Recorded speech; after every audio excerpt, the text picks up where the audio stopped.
What is a revolution? The Russians tried it. Imperial Russia dies as Tsar Nicholas abdicates in March. His future, Soviet bullets and an unmarked grave.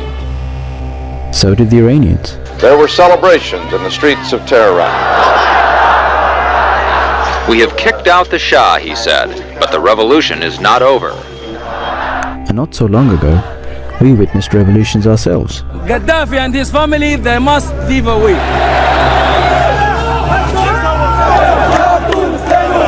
This is the Egyptian democracy, not hypocrisy.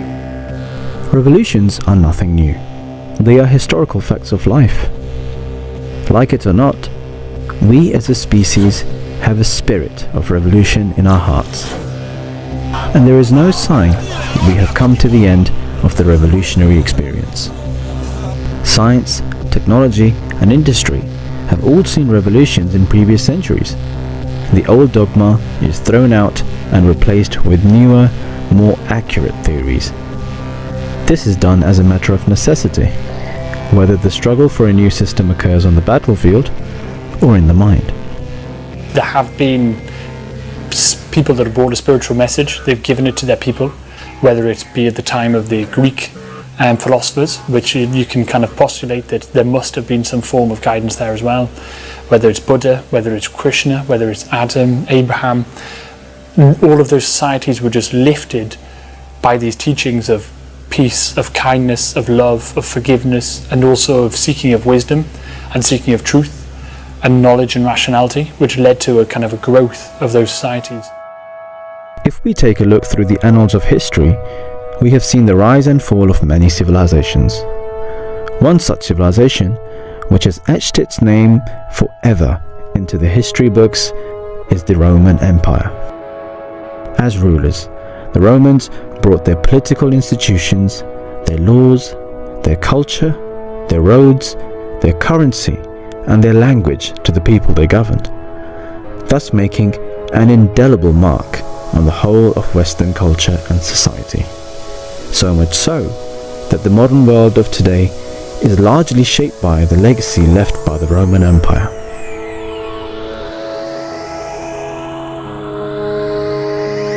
I think that there's so many great blessings which we have, but on the other hand, we have this in terms of material growth as well. The GDP has risen so much, and prosperity, financial and material, has really gone up.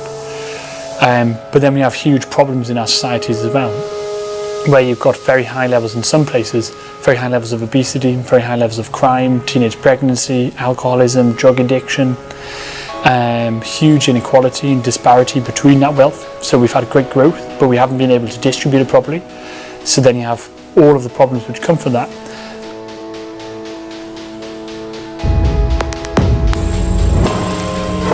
Today, Western culture, known primarily for its relentless consumerism, now dominates throughout the world. We have everything we need. But all this consumerism, is it healthy?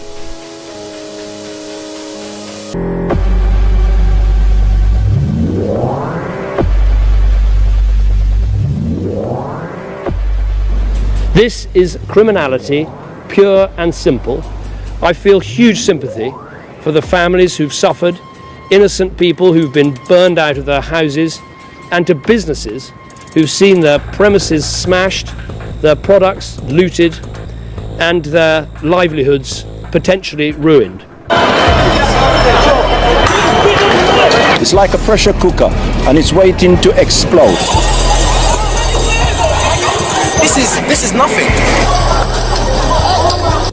So we would be foolish to kind of complain about the developments we've had, but there seems to be a vacuum or a void in our society where we are struggling to reap the benefits of this growth and to know what to do with it. Every day you see on the TV trainers being advertised. 120-pound trainer. You know what that's like for a parent like me to have to try and buy for my son? People say, well, why does he have the 120-pound trainer? Well, if you shove it in his face on the TV and you tell him that it's the best thing to have and it's the top of the grade, then why should he want it? But to me, it seems like there is a real crisis in the West on this deep level about why are we here, what do we do with our time here, what's the purpose of this existence. And without answering those deeper questions, then you have real problems which come. And just to talk on a personal level, you have teenage boys that do not know really how they should live, what values they should hold, what they should do when they interact with their friends, what sort of role they should play in that group. Should they play a role of humility and modesty and compassion and kindness? Or should they play a role of acting the fool, happy slapping somebody, stabbing somebody?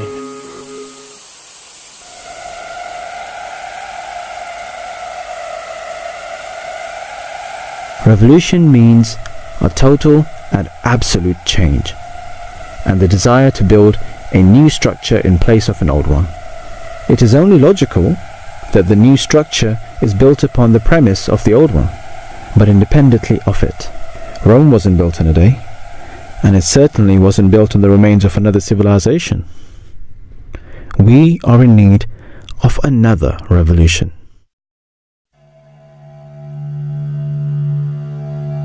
ومرتجت الأرض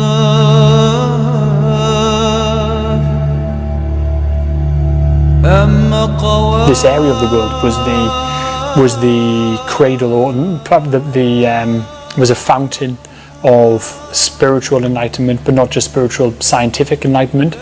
The growth of medicine, the growth of science, the growth of mathematics, the growth of philosophy. These things had absolutely flourished in this place, from this absolute, not just a physical desert, but also an intellectual desert and a moral desert. There was this oasis which came, but just spread and cascaded out. And the strange thing is that what we see now, when we think of Islam now, we think of something very terrifying. We sometimes think of something which is lacking that intellectual development. But if we look at the true Islam that came at that time, then it literally brought the brightest possible intellectual light and energy to those people that led to this great change. And this was the teaching of Islam, which was brought by the Holy Prophet of Islam. May the peace and blessing of God be upon him. And we sent not the messengers, but as bearers of glad tidings and as warners. So those who believe and reform themselves, on them shall come no fear, nor shall they grieve. This quote from the Holy Quran shows that religious progress is dependent on revolution and reform. When God sends down a messenger to the world, he comes because man has lost his way and has started to act in ways which are completely unnatural and immoral.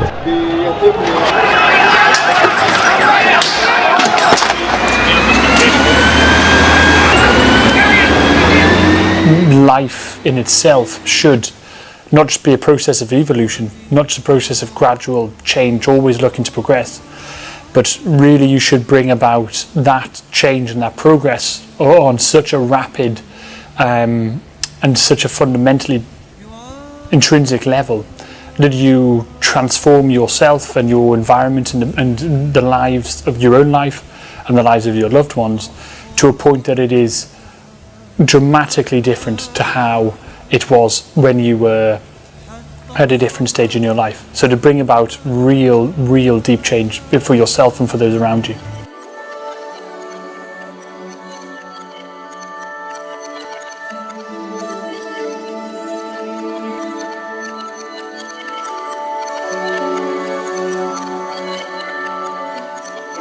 After the advent of the promised Messiah, peace be on him, what is the religious revolution that must now occur? It is a return to Islam, a move from selfishness to sacrifice, consumerism to caliphate, from immorality to morality. The promised Messiah, peace be on him, set in motion the wheels of the revolution, and it is our task to continue to drive forward this revolution of peace, love, and absolute justice. I already know that inside of everybody's heart, we all have this voice which whispers to us, love your parents, give to the man on the street, don't bully, don't abuse that person, the weaker people in our society. Have self-respect and respect others around you and have compassion and be peaceful. And the most pleasing thing I think for all of us is if we are true to that voice. And I would say to be true to that voice is to be true to yourself, it's to be true to God, and it's to be true to one another. And I would say that is the path of spirituality. And in Arabic, that is translated as Islam. But really, that word is really based on truth to yourself. This revolution does not require the shedding of blood, but the changing of mindsets and ideas, and perfect obedience to Khilafat. अगर हमें अपने जायज़े लेते हुए ये बात नज़र ना आए कि हमारा आज हमारे गुज़रे हुए कल से बेहतर है रूहानी हालत में, तो फिर हमारे लिए लम्हा फ़िक्रिया है। हज़रत मसीह मौऊद अलैहिस्सलातु वस्सलाम फरमाते हैं कि ईमान सिर्फ़ इसी का नाम नहीं कि ज़ुबान से कलमा पढ़ लिया, ला इलाहा इल्लल्लाह मुहम्मद रसूलुल्लाह। ईमान एक नहायत बारीक और गहरा राज है और एक ऐसे यकीन का नाम है जिससे जज्बात नफसानियाँ इंसान से दूर हो जावें और एक गुनाहसूज हालत इंसान के अंदर पैदा हो जावे, यानी गुनाहों को जलाने वाली हालत पैदा हो जाए। अशहदु अल्ला इलाहा इल्लल्लाहु वहदहु। This is the religious revolution which is now upon us. Not a revolution of the sword, but of the heart. An overhaul of the corrupt system, and in its place a message of peace, modesty, humility, and sacrifice. This is the real revolution. Ashhadu anna Muhammadan abduhu wa rasuluhu.